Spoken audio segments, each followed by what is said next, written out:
Hello student, मैं Jitendra Kumar Jaiswal Chandrabhan Singh inter college इटवारा गौर बस्ती द्वारा संचालित ऑनलाइन क्लास में आपका स्वागत करता हूं। आज मैं आप लोगों के लिए कक्षा 9 की फिजिक्स का एक बहुत ही महत्वपूर्ण टॉपिक मोशन पार्ट 3 लेके आया हूं। इससे पहले आप लोगों ने मोशन के 2 वीडियो आप लोगों ने देखा होगा और उसके नोट्स बनाए होंगे। पहले वीडियो में आपने मोशन मतलब गति संबंधित जो भी परिभाषाएं थीं, यानी जिनसे गति को परिभाषित किया जाता था, जैसे दूरी था, विस्थापन था, वेग, त्वरण, ये सब आप लोगों ने पढ़ा। दूसरे पार्ट में आप लोगों ने गति के समीकरण के बारे में पढ़ा।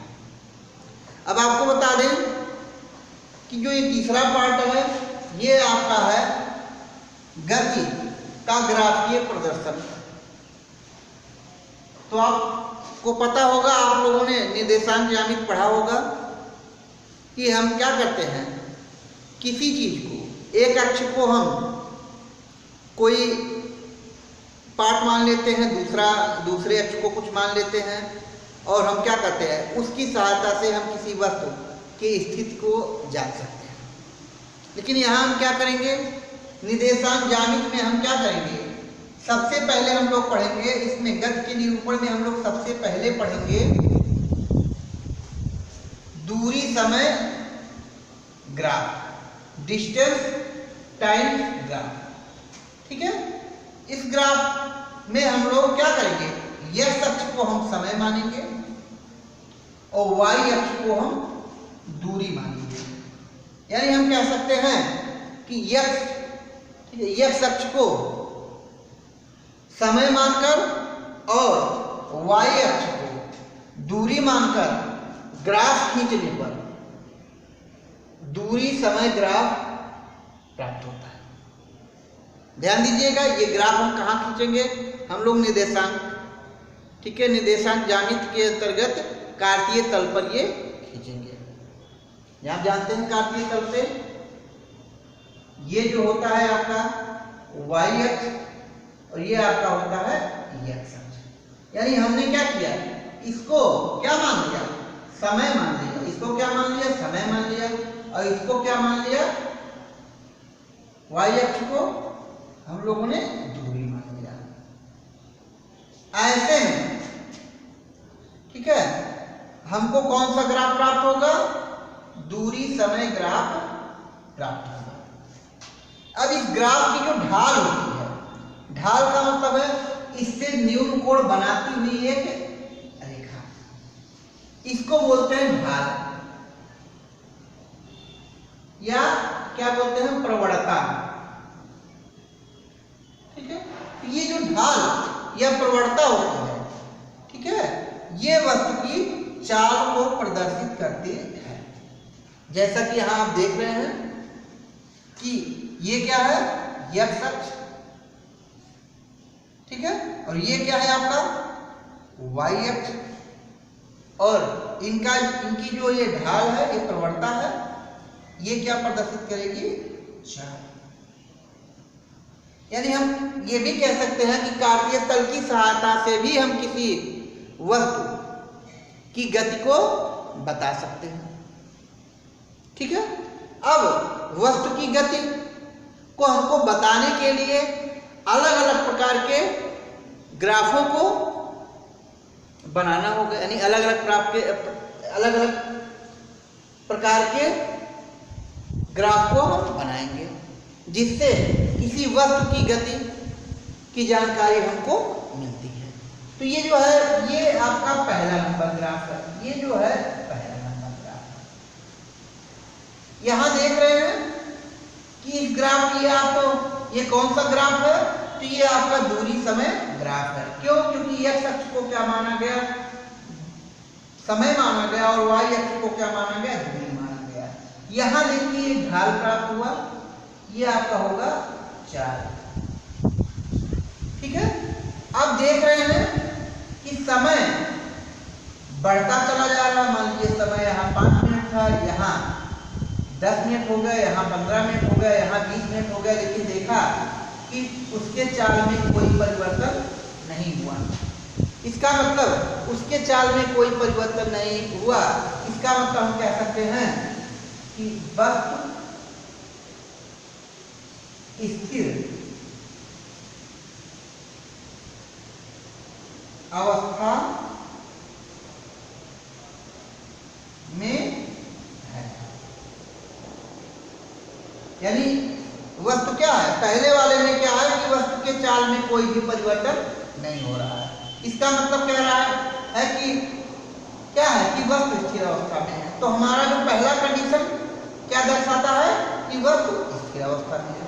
अब आप आ जाइए दूसरे कंडीशन में। ठीक है, ये कौन सा है, दूसरे कंडीशन में।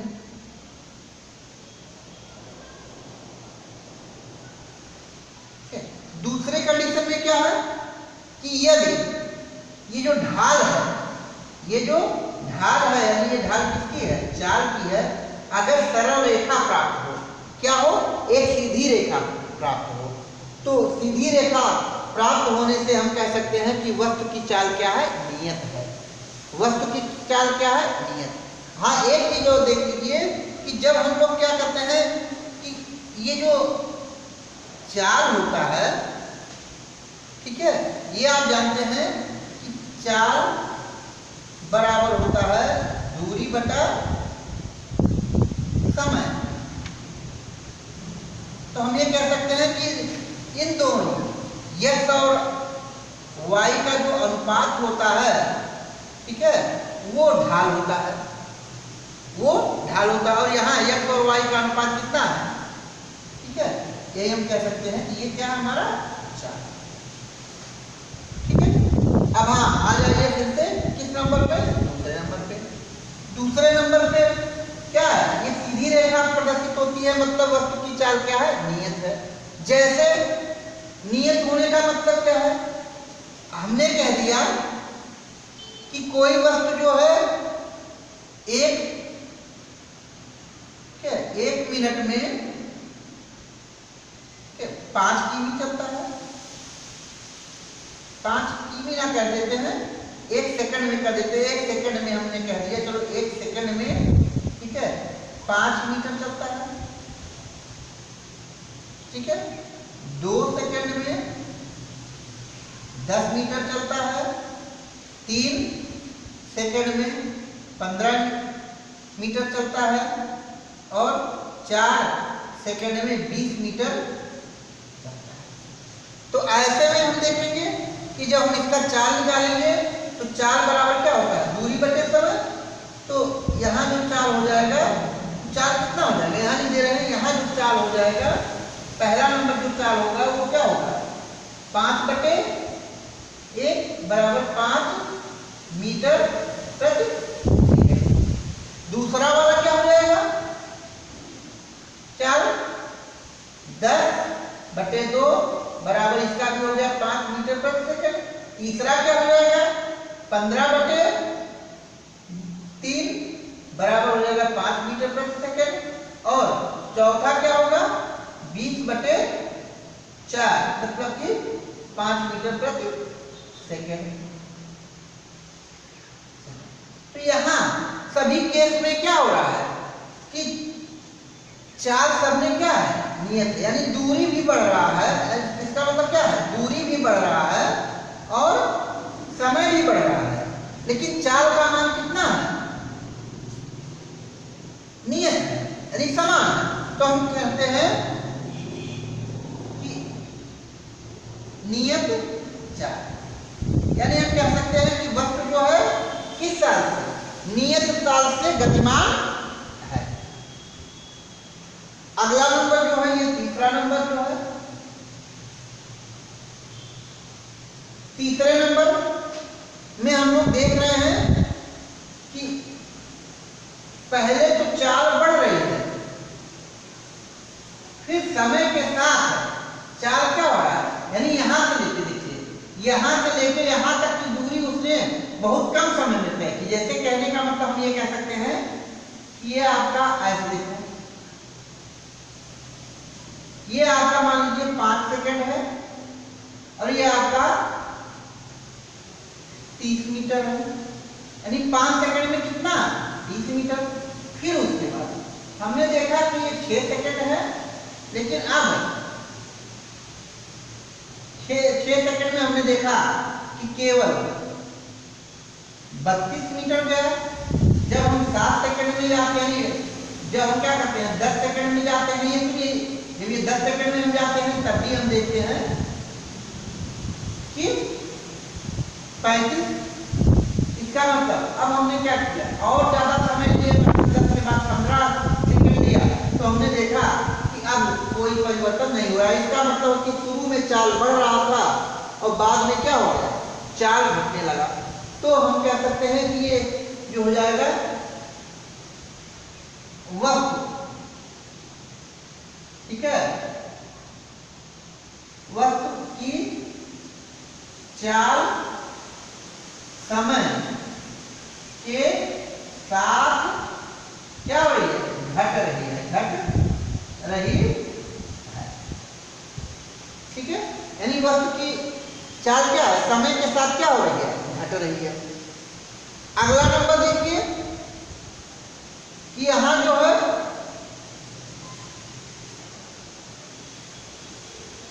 ग्राफ तो आपका वही है, कौन सा, दूरी और समय। लेकिन इसमें हमने देखा कि शुरू में चाल कैसी थी, शुरू में चाल जैसे हमने यहाँ कह दिया ये 5 सेकंड में था, तो ये मान के चलिए कि 2 मीटर चला। ठीक है, फिर हमने देखा ये 10 सेकंड हो गया, फिर हमने देखा 4 चला, फिर हमने देखा कि ये कितना हो गया 10-15 हो गया, तो हमने देखा कि ये कितना हो गया 6 हो गया। और अभी हमने क्या देखा 20 देखा, तब तक हमने देखा कि ये 10 हो गया, 10 मीटर हो गया। ठीक है, अब हमने क्या किया और आगे हमने लिया 20 लिया, तब तक हमने देखा कि यहाँ क्या हो गया 20। यानी हम कह सकते हैं कि वस्तु की चाल समय के साथ बढ़ रही है। समय यानी वस्तु की चाल क्या हो रही है, समय के साथ बढ़ रही है। अगला हम देखते हैं कि अगले पोर्शन में, अब अगले पोर्शन में जब हम देखेंगे तो अगले पोर्शन में हम देख रहे हैं कि कहीं चाल कम है और कहीं चाल ज्यादा है, कहीं चाल कम है और कहीं चाल ज्यादा है। इस प्रकार की गति से प्रायः हम लोग चलते हैं। जैसे हम घर से निकले, धीरे धीरे निकले, ठीक है, फिर हमने क्या किया, हम रास्ते पे आए, ठीक है, रास्ता सही है तो हम तेज चलने लगे, तब तक एकाएक भीड़ आ गया, तो भीड़ आने से क्या हो गया, फिर हमने क्या किया कि हम धीरे चलना प्रारंभ कर दिए और फिर हम और आगे बढ़ते हैं, देखते हैं रास्ता और बढ़िया है तो हम और तेज चलना शुरू हो जाते हैं। मतलब कि कभी हमारी चाल घट रही होती है और कभी हमारी चाल बढ़ रही होती है। ठीक है, तो ये वाली स्थिति जो है, यानी हम कह सकते हैं, इसको हम कह सकते हैं कि असमान, यानी वस्तु असमान चाल से गतिमान है। वस्तु क्या है, असमान चाल से गतिमान है। ठीक है, तो इसको आप क्या करेंगे, नोट करेंगे।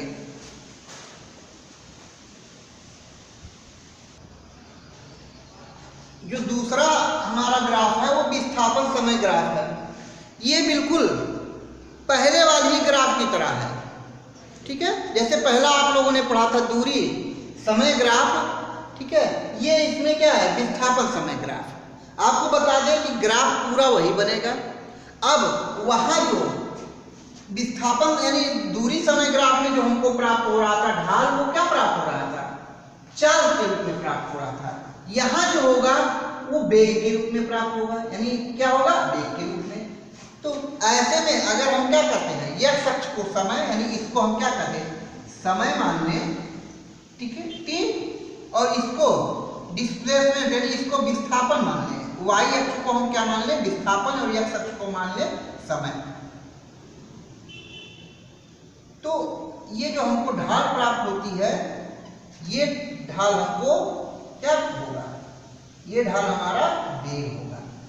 आपको बता दें कि जो ढाल प्राप्त होता है ये इन दोनों का अनुपात ही प्राप्त होता है। यानी कहने का मतलब जो ढाल अब आप आगे की क्लासों में पढ़ेंगे, ये तो 9th है, आप आगे जाके इंटरमीडिएट में इसके बारे में पढ़ेंगे, लेकिन हम यहाँ आपको जानकारी के लिए केवल इतना बता दें कि जो विस्थापन और बटे समय क्या बराबर क्या होता है, वेग।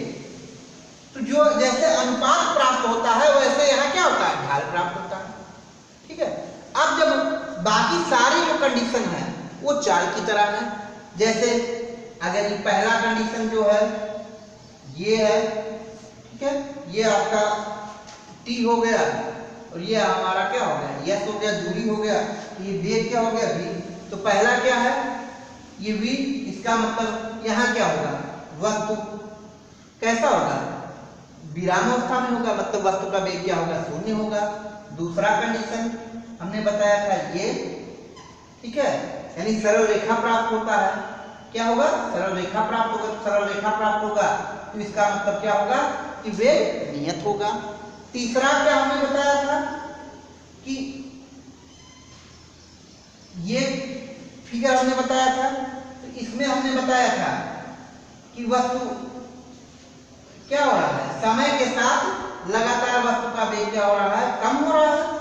चौथा कंडीशन जो हमने बताया था वो ये बताया था कि समय के साथ, ठीक है, वहां चाल बताया था और यहाँ बिल्कुल वेग हो जाएगा। मतलब कुछ भी, कोई भी चेंजिंग नहीं है, केवल वहां क्या कर दिया गया था, यानी पहले वाले में क्या कर दिया गया था, ये दूरी कर दिया गया था, और इसमें क्या कर दिया गया, विस्थापन कर दिया गया।